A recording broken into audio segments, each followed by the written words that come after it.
Ladies and gentlemen, Bryan Brown. I wanted to be Billy Thorpe. I thought if any bloke can put out a record and go to number one and he just repeats mashed potato over and over, saying yeah over and over after it, the guy's got to be a genius.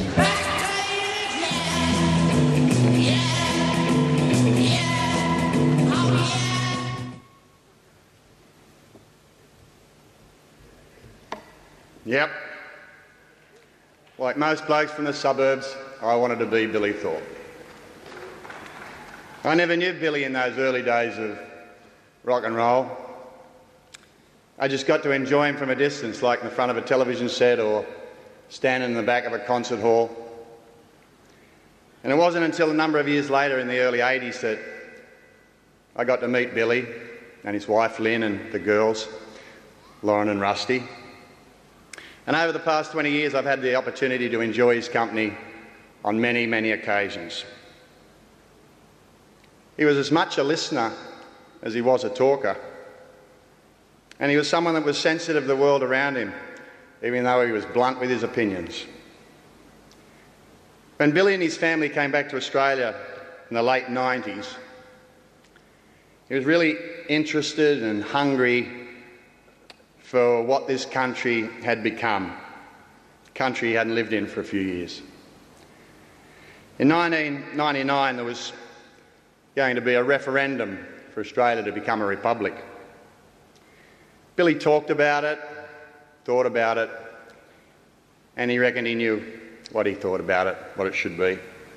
I mentioned one day that Thomas Keneally had a bunch of us climbing up to the top of Mount Kosciuszko, and we were going to hang the Republic flag up there. And Billy said, "Can I come too?" A couple of weeks later, mid-July, we took the chairlift to the top of Thredbo. Billy and I had taken skis with us. He hadn't skied in 15 years and I'd had a couple of lessons.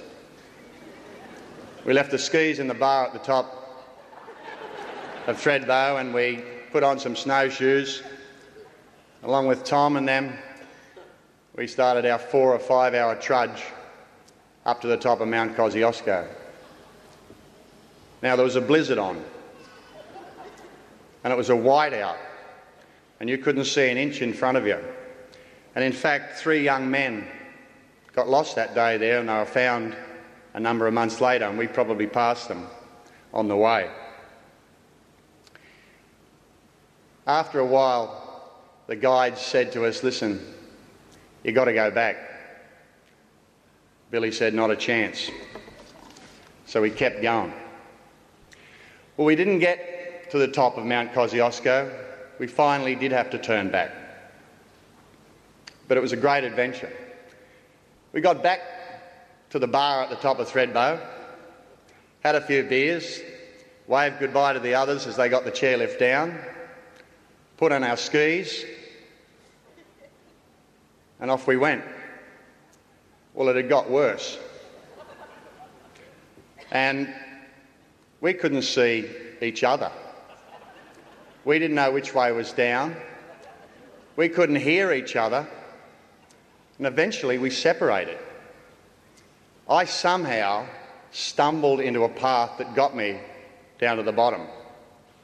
And I stood there for about 20 minutes wondering whether I should inform someone or what. And then all of a sudden, through the snow came this bloody big grinning bloke. And it was Billy. And he said, "Mate," he said, "I fell down there and I got up and I fell down again." And he said, "And I lay down in the snow." And he said, "Then I started to like it." And he said, "Then I thought, Jesus, I don't want to die here." So we went back to had dinner that night and had a few more beers and talked about it and laughed about it. But I know that day meant something to Billy. He was back in Australia and he was going to be a part of it. If only he knew how big a part he was of it already.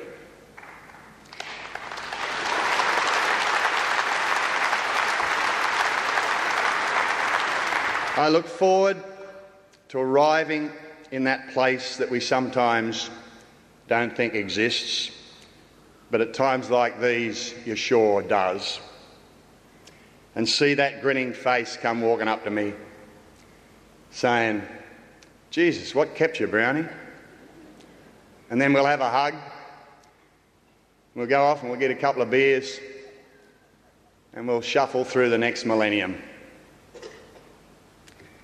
Love you, Billy.